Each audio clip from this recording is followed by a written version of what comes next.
Coming up tonight, we hit the open seas, taste a bit of the wake, and get some pampering. It's all coming up, so let's set sail.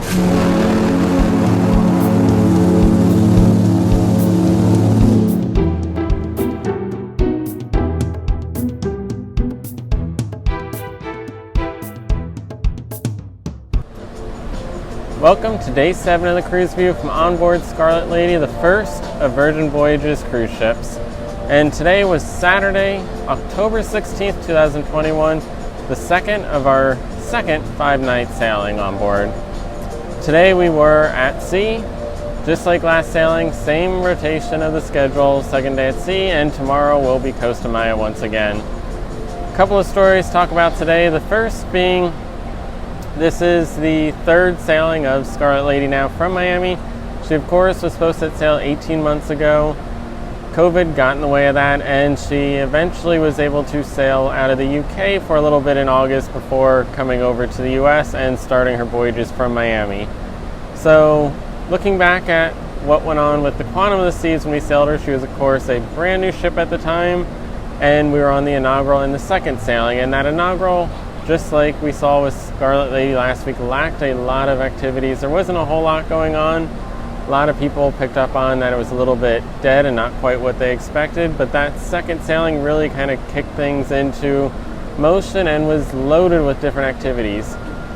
On Scarlet, though, this second sailing, which is actually the third of her overall sailings, we're actually seeing a decrease in the activities, which is a little bit surprising. I'm not sure what our capacity is right now. I can kind of tell from looking around the ship that I think we're a little bit fuller than we were last week. It's certainly a different demographic than we had last week, a much younger age than we saw in that first sailing.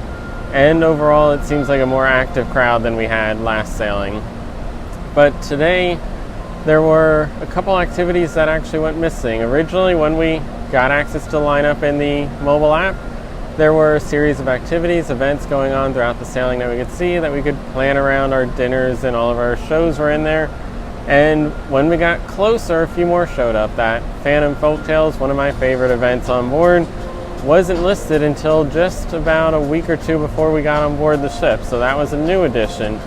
But from last week to this week, just in that little bit of time, those 5 days, there's a series of events that have disappeared. There was, of course, last week we saw a couple items disappeared during the sailing that were there in the morning, and some that disappeared from before the start, like the party in Bimini. But this week we've already seen some activities missing that we had last week. Today, of course, was that first sea day, and last week we had a retro glam party on the pool deck.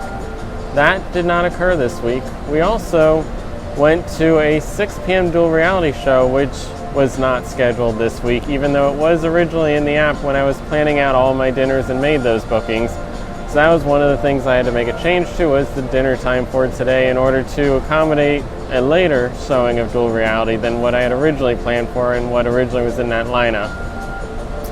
So for whatever reason, we're seeing not just a reduction in the quantity of shows, but also the number of activities being offered on board, which is a little unusual, since the more she sails, the more things should kind of build and be able to handle a lot more activities, more going on, more experience. Each time you get an activity up and running, it takes some time, but once it's running, you should be able to move on to the next one and keep getting them up. So I'm not sure why we're seeing this decrease. There are also some cast changes. We saw a change in the Duel Reality cast. The lead left the ship. There's even a band change in the band that is used for the parties up on the pool deck, as well as during the Never Sleep Alone show.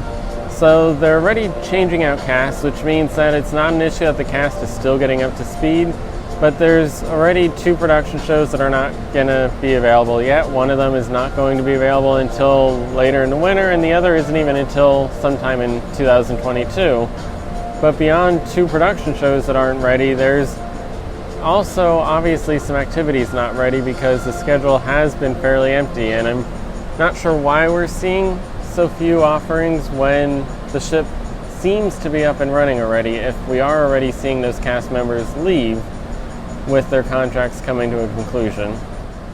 Then the second item I wanted to touch base on is the importance of documenting everything when you're dealing with Virgin. leading up to this, of course, I've mentioned several times we had 15 different cancellations. There was a lot of back and forth in the finances. A lot of things went on. Every time a cruise was canceled, that meant that money had to be returned to my credit allowance. And when I booked a new one, it had to be taken from there to use in there. So there was a lot of back and forth, a lot of money coming to me and away from me. And unfortunately, a lot of that did not go smoothly. I had to keep my own spreadsheet. I kind of tracked and knew what was going on because the documents, the paperwork that you get from Virgin is not the clearest, and it's also not accurate. The way that they process their finances, it often showed numbers that did not match the actual values of what was going on. So I kind of had to track and understand what the true values were supposed to be, keep track of all those numbers, ask them where my remaining credit balances were because it was not available to see on the site, and then ensure everything aligned. Oftentimes this did not happen. It fell out of alignment and I'd have to call and check on things. Because I tracked it so well, I could usually tell exactly where they had messed something up. In one case, there was the original deposit was supposed to be put back in credit, and then the balance was put back in credit, and the deposit never did. So I knew that was missing and was able to call them out on it right away and get it taken care of. I expected that would kind of be the end of it. You know, everything's been sorted out, everything's straightened out, everything is currently the way it should be. So once on board, there shouldn't be anything to worry about with that. But unfortunately, I was wrong in assuming that. There have been a lot of issues with the loot being distributed to my balances for these two sailings. Last week, there was a $200 allowance, which was what the promotion was at the time given on the first sailing on October 10th, the day we arrived. But then on October 11th, the second day, another $200 was put on, which likely came from the second sailing. So we had to go to sailor services because that loot is only allowed for the sailing. It does not carry over. It wasn't $400 for the 10 days. It was only $400 that needed to be used within 5. So we talked to them to find out what was going on, why that was misassigned, and they found it was wrong on the way that it was written into the account. So they pulled that second $200 off, and it was to be applied to this sailing. That had to be sent an email to the shore side in Miami to take care of. That's nothing they can do on board the ship, unfortunately. And now, as we've made it to the second sailing, that loot has not shown up. Hasn't shown up on the account. We checked with them this morning. They sent to Miami. Miami claims that it was already distributed, and it's become a bit of a battle to try to get them to understand that they removed it. And unfortunately, at every step of the way, they keep asking us for the documentation when the only documentation is in emails that the ship has sent to the shoreside people. So as has been the case for the past 18 months of these battles, they seem to have all the data. We lack the documentation, and we don't have a whole lot of ability to fight them if we're not able to track it well on our own end. So it's important that you get everything in writing from them. Do not ever trust Virgin. Never, ever trust Virgin. I've learned that, unfortunately, very toughly throughout this entire ordeal the past 18 months, that they cannot be trusted very well. They do not have a very good system. Their shoreside team, their Miami, their corporate office are just a complete mess, unfortunately. And we've seen this for 18 months. Despite how nice they are, their systems are just not in order, and they're really kind of flying by the seat of their pants with the way they operate. It is not what a cruise line of this size, of this magnitude, should be operating as. It's almost like they're using pen and paper over in that office to sort things out. And the fact that we're on a ship right now in the ocean and they're not able to sort our finances out because it has to go to the shoreside office, and it's now a weekend. We are on Saturday and moving into Sunday, and they're closed on weekends, so there's nobody there to answer the phone. Just is not how a company like this should be operating, especially because we left on a Friday, so this cruise is primarily over the weekend, and we really can't even start to get things resolved until the Miami office opens up again on Monday. So document everything. Do not trust anything they say. Make sure you get it in writing, because it will likely come back to you at some point, and you will want to have something to back yourself up with, because they don't seem to really know what they have going on. Even if it looks like they do, they really don't in the back end. And I think most people likely know that by now because of the amount of changes back and forth, changes of policy, lack of communication, just the way that things have been handled up to this point, where there really isn't any direction or strategy to what is going on. It's really just kind of chaos the way that they're operating at the corporate office, and you can really feel that all the way down to the cruise ship level, where there's just a lack of organization and focus on how to do things around here. So then the next topic I have, and this hangs on to that last one, is the fact that the internet is getting worse for some reason. It has been incredibly bad in the last sailing with just staying connected to the network, but now in this sailing it's not just about getting connected to the network, holding that connection, getting the app to function, but the actual internet is not working on this sailing. It's incredibly slow, and for some reason there's something going on with it where I've heard it reported by multiple people. I just heard it a couple minutes ago from someone sitting up in the galley. Email is not working. Oftentimes you're not receiving it, but the bigger thing is, even if you're receiving email, it's not letting you send email. There's something going on where it's being blocked and you're unable to send any emails from the ship. I first noticed it in Miami yesterday, and I had to turn off airplane mode, turn on cellular in order to send an email out. And last night could not get one to send again, and today still struggling to send emails. So there's something wrong with the network.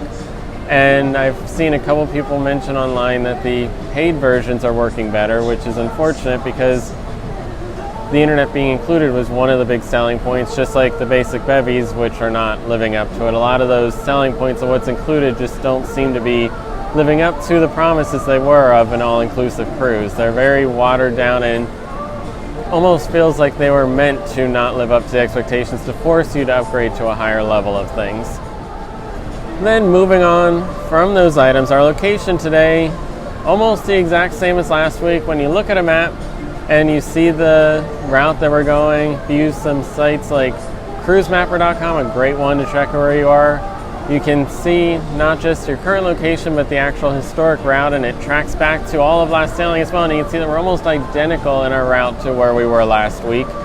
So our noontime location today was 23 degrees and 1 minute north by 84 degrees and 7 minutes west. We're traveling at about 16 knots, and just like every single sea day, we are off the western tip of Cuba. The same location every sea day at noon, because we have one sea day to get down, one sea day to get back, one more to go down, one more to get back. So every single sea day at noon, we're pretty much in the exact same location, which is very unusual and very rare for a voyage to kind of go like this. For ship spotting today, not a whole lot. I honestly didn't even really notice cargo ships around us. The only thing I really saw out in the ocean today, this morning when we got up, just like 5 days ago, there were a ton of flying fish out there in the water. It was the most I've ever seen. It even topped 5 days ago. There were so many out there, huge clusters of them, and it lasted pretty much the entire morning that they were flying. By the afternoon, didn't really see any more, but all morning they were flying around out there.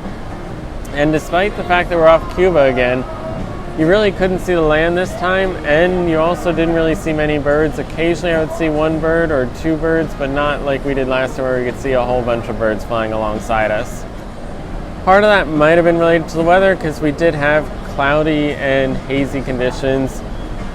It really wasn't clear blue skies today. It was mainly cloudy, and that meant that you could not see the horizon. There were times where I was looking on the horizon and I almost thought that we were going to be heading into rain because of the way the clouds and the ocean kind of met up, but we never did have any rain today. It stayed very nice out here, just a little bit cloudy and hazy.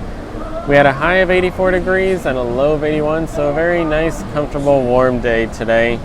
And of course, seas have been smooth this entire voyage, and today was no exception. Absolutely smooth, flat, glass-like surface out there today. And the winds were incredibly calm. Tonight they became even calmer, to the point where for the first time, the smoke coming out of the funnel is not falling down to the ocean, but rising straight up and slightly forward, because the winds are actually blowing off the back of the ship towards the front of the ship, slightly exceeding the speed of the ship at the moment. So those are beautiful conditions to be up on deck, especially at night. No sun out there to make it overly hot where you want those breezes to keep you cool. Just very nice, comfortable conditions out there. And right now I am on the dock, back of the ship. Behind the camera, I'm looking out at that wake right now, and it is absolutely beautiful out here at the moment. So then, looking at our lineup for today, Started out this morning, of course, like most days, with a breakfast in the galley, and then I spent some time wandering the ship, and throughout the day I was running into the folk group all around the ship. Ran into them back here in the dock. Down in the roundabout, they like to spend a lot of time just roaming the ship, putting on little performances, pop-up events throughout the sailing in order to keep everybody entertained and just keep everything kind of exciting, and you never know what you're going to find as you wander around the ship. And as I mentioned, there was no retro glam party today. There was the DJ on the deck as expected, and the pool deck was pretty crowded today. It was nice conditions and a lot of people turned out for that today, even without a party up there. For me, my activities really didn't start until the evening. As I've mentioned many times, during the day it's mainly about the fitness, the athletic events, and sitting around the ship. At nights there is a little more going on. So 4:15, went to Scoop There It Is. Went to it one time last sailing. They only had one of those last sailing as far as I saw. The other that I went to did not occur. This time, this is the first one. Hopefully they'll hold it a couple more times. It is scheduled to be multiple times during this sailing as well. And that was similar to last week, almost down to the exact same questions that were used. They did switch up one round. They took out the trivia round and instead they made it into ice cream sandwich, which involved a word, a blank, and another word, and contestants had to guess which word fits in the blank to connect the two statements together. So that was a nice little twist in it. And we also noticed that today we have a different person filling the role of the foodie in the Happenings cast. I'm not sure if there was another cast change there between the sailings. I know the individual playing the role now was on board last sailing, so I saw them around the ship and interacting with the Happenings cast, so it might have been a change in positions, or they might have been just getting prepped to take over that role. But we did have a new foodie on board for this voyage. And it was a nice full evening for me, like I like. A lot of activities going from one place to the other. I haven't really seen that at all, honestly, during the last 6-7 days. It has been a lot of gaps, a lot of waiting around, a lot of looking for things, and today that was not the case because that went 4:15 to 4:45 in the roundabout. I then continued back on deck number 7 to the dock house, where at 5 to 5:30 was the Phantom Folktales show. That is a really fun one. Today was a rather small crowd. It was decent enough to fill it, but there wasn't standing required for anyone. Everyone had a seat and there were plenty of extra seats available. But that show is a whole lot of fun to go and watch. They move all around the venue, so anywhere you're sitting, you feel like you're a part of it. They surround you, they're going through all the different aisles, walking around, and it's just a whole lot of fun and enjoyment for everybody to just sit and watch that one. It's not like some of the other shows where it's a little bit over the top or aggressive, but it still has that kind of virgin feel that all the shows have, where you're just in the middle, a part of the experience of the show rather than just watching it. And that is a show that is held several times throughout the voyage. It is probably the most frequently held one, and it lasts about a half hour.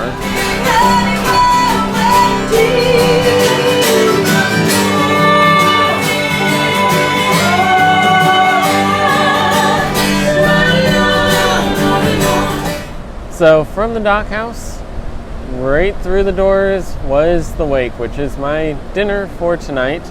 That was our first visit to the Wake. That is one of the more unique restaurants on board in that you enter on a different deck from where it's located. It's actually located on deck number 6 in the very aft of the ship, directly below us at the moment actually. But you have to enter it from the aft lobby and stairwell area on deck number 7. And as you enter the venue, it immediately goes right downstairs to access the actual dining area. So the Wake is the steakhouse on board, and it was an absolutely incredible meal. There's also a breakfast that I'll hopefully hit at some point this week, but tonight I did have my first dinner there, and everything about it was incredible. It is probably one of, from what I've experienced so far, my favorite of the venues. The menu could use a few more items, but of the quality and the taste of the items that I did get, it was absolutely the top of the line of the venues, and that is a hard feat considering just how good every food item on this ship has been so far. So that was 5:30. It took until about 7 o'clock another hour-and-a-half dinner. That seems to be pretty typical, an hour and a half. I think Test Kitchen was an hour, Razzle Dazzle was just a hair over an hour. But an hour and a half seems to be a pretty good average for these restaurants to budget for a meal. And it's just the right length, not too short. You don't feel rushed at all, but it also doesn't feel like it's dragging out there. Pretty well on top of things and monitoring how you're eating and pacing the meal to what you kind of want for it. So that lasted, as I mentioned, until about 7 o'clock, gave about an hour to go back to the cabin, take a moment, check on things, go down to guest service, try to get some of those issues resolved, and then go over to the Red Room to get a seat, because tonight was our showing of Duel Reality. Last week we did the 6 o'clock, followed by our dinner. As I mentioned, they canceled that one for the sailing, so we had to do dinner first, followed by the 8 p.m. showing. And that is an hour-long show. Today we were on the blue side, last week was red, and I got a seat right in the middle on the stage side of the blue area, and that gave a great view, right up in your face with things. It wasn't on the floor, which those seats are probably really in your face, and to the point of almost being like the 270 seats in that front row where you're almost in the actual show itself.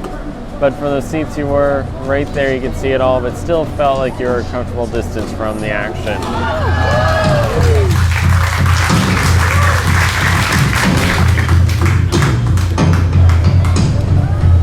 So I would definitely recommend sitting in that area. You get to see a lot, you don't have anything to obstruct your view. There are moments where the cast will actually sit on the stage in front of you, which may get away a little bit, but you're at least able to see the show. And if you're a little bit worried about being involved in it or feeling a little too interactive or uncomfortable, it is kind of the perfect balance position for that.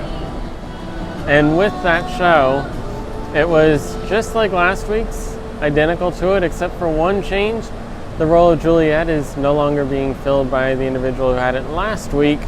This week it did change hands, and they actually moved somebody from within the cast who was in the show last week up into that role. And that meant that there was one new individual into the show along with that change. And the final scene with the singing, the music, the instrumentals was slightly tweaked because the singing was no longer being done by Juliet up on the trapeze, but actually down on the ground, and only the ukulele was being played up on the trapeze this time.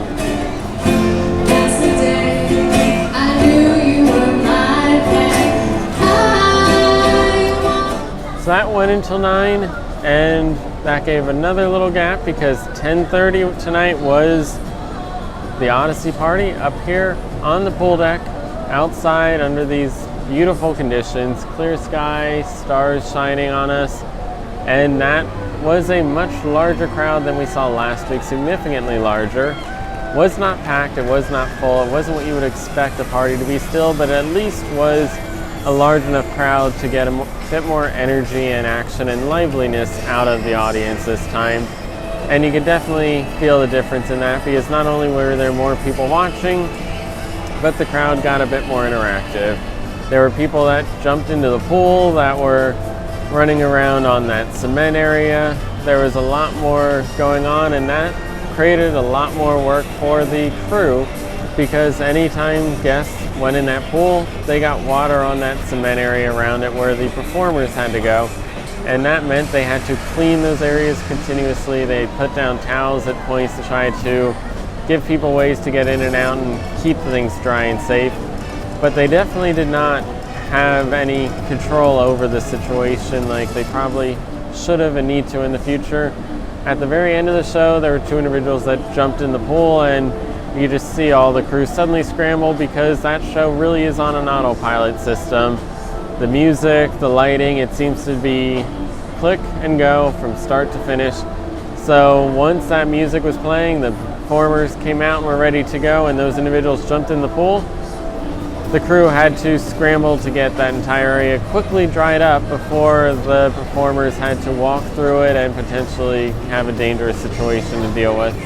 But they did an incredible job. We've seen that a lot where any little bit of water up there, they're getting it cleaned up. And there's a lot of concern about safety on board the ship, especially for the crew and those performers.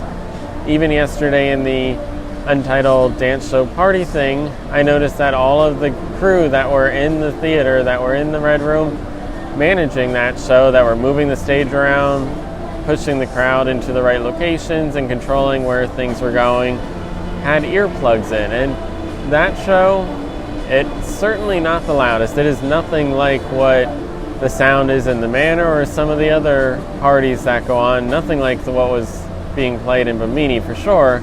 Yet all the crew had earplugs to ensure their safety and health. So there is a very deep focus on OSHA and the safety of all of these workers on board the ship, no matter what their role or how significant or insignificant the potential danger may be.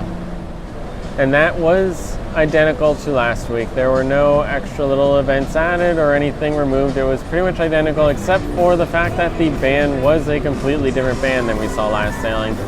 New band, same exact show though, which is really quite impressive, the way that they can swap those bands out and kind of keep things identical, have them fit right in and pick up and go like it's nothing, because it was only 5 days ago that a completely different band performed that exact same show, and now they performed it again with a completely new band, and no hiccups, no issues at all with it. That's something I noticed with Virgin's entertainment site. They do have requests for not just individuals they hire into roles. They don't create their own bands, but they actually look for full bands that will come on board the ship and do the work and fit the different genres and styles they need. So these are actual bands being hired and brought on, and they're not just here to perform their own shows, which they often do down on the rocks and in other locations, but also filling these roles for where live music is needed in shows and parties. So that party wrapped up the night, started 10:30, ended about 12:15 for the live part, then had the DJ going on after that. I did leave about 12:30, so I'm not sure when it ended, but it was scheduled to go to at least 1 a.m. Now as I sit here and I look up towards the top of the ship, I am down on deck number 7.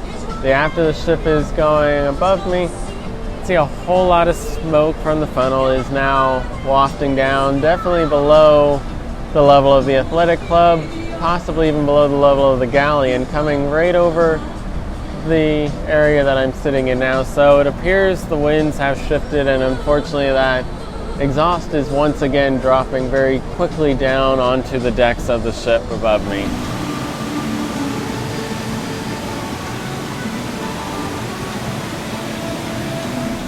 So our daily dine for today, as mentioned, ate at the wake, and that is what we're going to take a deeper look into.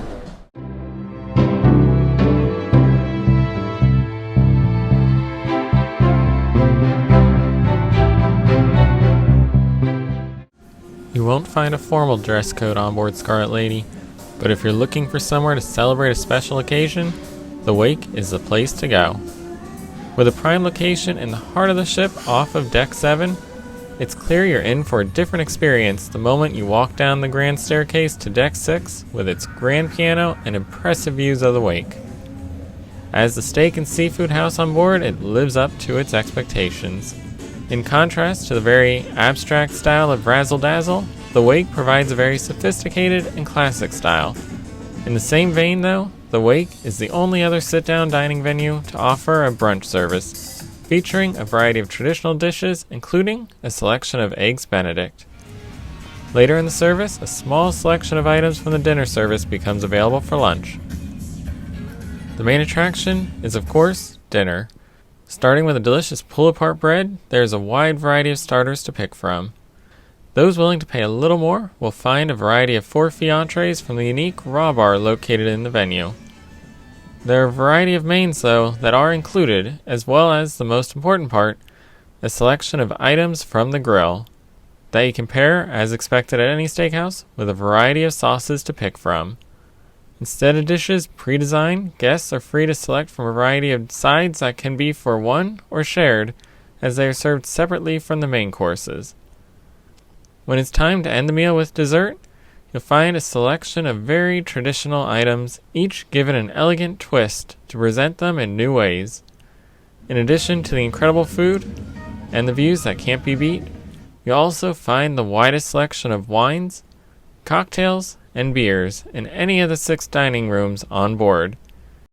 So when you're looking for the perfect place to celebrate a special occasion on your next sailing, be sure to make a reservation for the wake.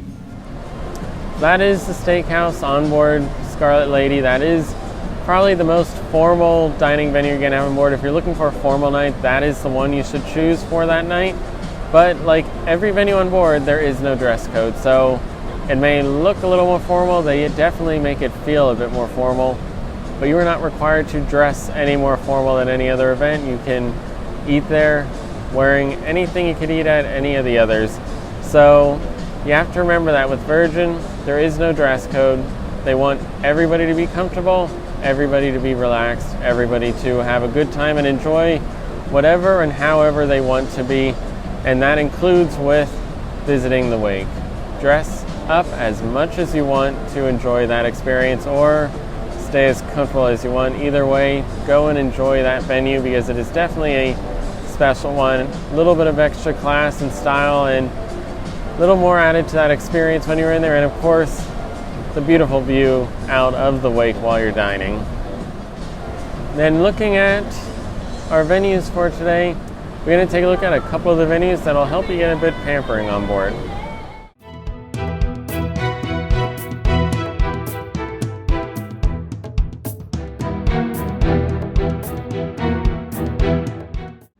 As a ship designed as an adult playground from top to bottom, the usual spa and features are scattered throughout the vessel.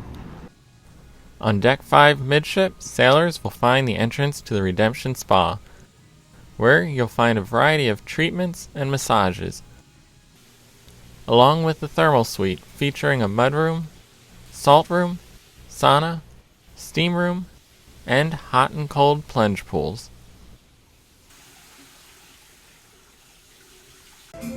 Directly above it on Deck 6, you'll find the dry dock, the onboard salon and beauty parlor where sailors can go to get their hair done. Next to that is Stubble and Groom, where the gentlemen on board can go for a classic barbershop experience. The makeup porthole then offers the opportunity for sailors to find the perfect makeup for their needs. The final venue off of the roundabout is Squid Ink, the first tattoo parlor at sea. With a rotation of tattoo artists, sailors can pick from a variety of pre-designed Virgin tattoos or design their own to create a memory that'll last a lifetime. Moving up to Deck 15, forward of the Aquatic Club is the Tune-Up, offering a variety of mani-pedi and medi-spa services. With any of the treatments throughout the ship, it's good to make reservations early as space is limited and many do fill up, especially for the limited time on sea days.